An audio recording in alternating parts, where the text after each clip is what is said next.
Hi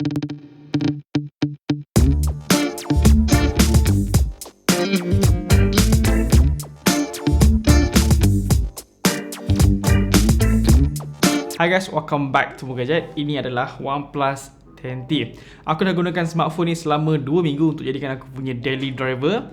Dan sepanjang menggunakan smartphone ni, apa yang aku boleh katakan, aku enjoy gila dengan dia punya performance. Kalau sebelum-sebelum ni, aku gunakan smartphone flagship, memang takkan ambil kisahlah, memang takkan fokus sangat dekat dia punya performance. Sebab ya, smartphone flagship kan, kenapa nak risau tentang dia punya performance. Tapi apa yang OnePlus 10T ni berikan sepanjang aku gunakan smartphone ni, aku rasa something yang different, something yang berbeza disebabkan kelajuan dia. Ya, ini adalah pertama kali aku gunakan smartphone yang buatkan aku rasa, oh, dia punya performance memang different lah, memang berbeza dari yang lain. Part yang paling buat aku rasa dia laju, dia pantas bila aku nak multitasking, bila aku nak move daripada aplikasi A nak pergi ke aplikasi B. Kat situ aku dapat rasa yang ada sedikit perbezaan lah dari smartphone flagship lain. Mungkin sebab RAM dia yang terlalu besar yang aku gunakan ni, iaitu 16GB RAM. Apa kau nak buat dengan smartphone 16GB RAM? Dah sama macam aku punya PC ada punya size RAM ni ha.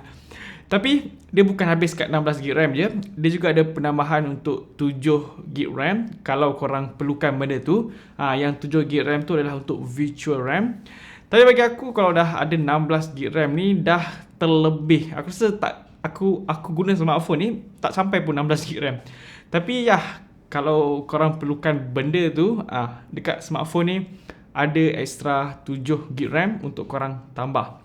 Dan bukan tu saja, disebabkan smartphone ni gunakan Snapdragon 8 Plus Gen 1, the powerful chipset untuk Android sekarang ni. Chipset ni juga salah satu sebab kenapa smartphone ni sangat berkuasa lah, sangat laju untuk kita gunakan dia. Dan satu benda yang paling ketara yang aku perasan dekat Snapdragon 8 Plus Gen 1 ni adalah dia punya ketahanan bateri.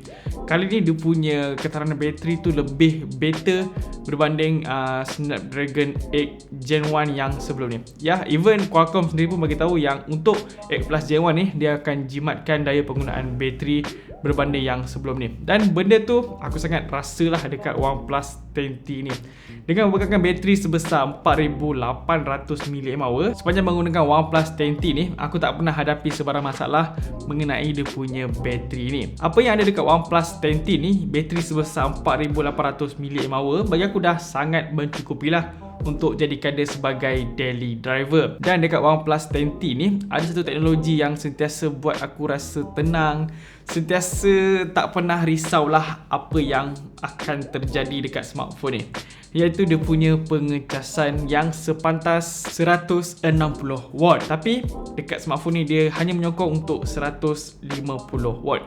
Bagi aku untuk 150 watt tu pun dah sangat pantas. It's really fast untuk sebuah smartphone. Untuk cas penuh dari 1% sehingga 100% ambil masa dalam 16 atau 17 minit je. Sebagai penikmat teknologi semasa macam aku ni, aku sangat appreciate lah, sangat menghargai teknologi fast charging macam ni. Ya, dia sangat membantu. Kalau tiba-tiba ada emergency nak keluar ke, tiba-tiba ada emergency untuk meeting ke, ataupun bangun pagi, malam tu lupa nak charge smartphone, dah tak perlu risau lagi. Tinggal cocok je kita punya charger ni, dalam masa 15 minit ataupun 16 minit, bateri smartphone ni dah penuh. Dah lah charge penuh, nak habis pun lambat. Cuma apa yang kurangnya dekat teknologi pengecasan si OnePlus 10T ni, iaitu dia tak ada untuk wireless charging. So dia bagi yang terpantas, yang terlaju yang ada dekat teknologi smartphone, tapi dia kurangkan dia punya wireless charging. Mungkin benda ni boleh jadi korang punya deal breaker lah. Tapi kalau korang tak perlukan wireless charging tu, ya, just enjoy lah 160 watt yang ada dekat OnePlus 10T ni. Dan sepanjang tahun ni, aku dah gunakan banyak smartphone flagship. And smartphone flagship aku guna tu, dia punya screen kesemuanya adalah yang jenis yang curve. Tapi dekat OnePlus 10T ni, dia punya screen berjenis flat lah, bentuk flat. So dia bagi aku satu experience yang fresh lah untuk tahun ni. Mungkin kalau korang seorang gamers, korang akan happy lah yang OnePlus 10T ni dia gunakan screen yang rata. Dan untuk dia punya display ni, dia punya screen, aku sama macam performance dia, aku enjoy sepanjang menggunakan smartphone ni. Dia punya screen ni pun dah sangat top notch lah, sangat padu. Dengan berbekalkan screen Full AMOLED, 120Hz refresh rate, ada HDR10+, lepas tu dah dililingi oleh Corning Gorilla Glass 5. Bagi aku dia punya screen memang dah sangat cukup lah, sangat best untuk kita layan movie ataupun untuk main game. Dia punya warna tu cukup terang, detail dia cukup tajam dan brightness dia pun sentiasa dalam keadaan yang baik. Dan sepanjang menggunakan OnePlus 10T ni, benda pertama yang member aku akan perasan, yang diorang akan sebut adalah dia punya design kamera ni. Tak dinafikan dia punya design kamera ni memang sangat unik dan kelihatan fresh. Dan kalau korang seorang penggemar smartphone OnePlus, mesti korang akan perasan yang dekat dia punya kamera ni tak ada tulisan Hasselblad. Ya, itu bermakna dekat OnePlus 10T ni tak ada sentuhan kamera daripada Hasselblad. Aku tak pasti sama ada korang suka benda tu ataupun korang kisah benda tu atau korang tak kisah tentang Hasselblad tu. Secara peribadi, aku sangat kisah tentang ketiadaan Hasselblad tu sebab sedikit sebanyak dia sangat membantulah untuk dia punya performance kamera. Untuk kamera, sekejap lagi kita bahas lah. Sekarang ni kita tengok dia punya design dulu. Jadi dekat dia punya design ni, walaupun smartphone ni nampak boring, tapi pada mata aku dia sangat fresh dan unik. Apatah lagi warna hijau macam ni memang jarang ada dekat sebuah smartphone. Dan walaupun screen phone ni jenis yang rata, tapi si OnePlus 10T ni dia tak nak ikut trend semasa, yang mana smartphone sekarang ni adalah smartphone yang kotak-kotak, smartphone yang boxy. Tapi dekat OnePlus 10T ni dia tak ikut benda tu. Yang mana benda tu dia buatkan phone ni jadi lebih sedap untuk kita pegang lah. Dan phone ni tergolong smartphone yang berat, yang mana dia punya berat ni 204 gram. Dan sebagai penggemar smartphone OnePlus, ada satu benda yang dia buat aku kecewa, yang mana dia buang dia punya alert slider. Jadi dekat OnePlus 10T ni dia tak ada alert slider, yang bagi aku satu benda yang unik lah, berbeza, satu benda yang buatkan dia berbeza dengan smartphone Android yang lain. Korang boleh bayangkan tak kalau iPhone dia buang dia punya mute button tu?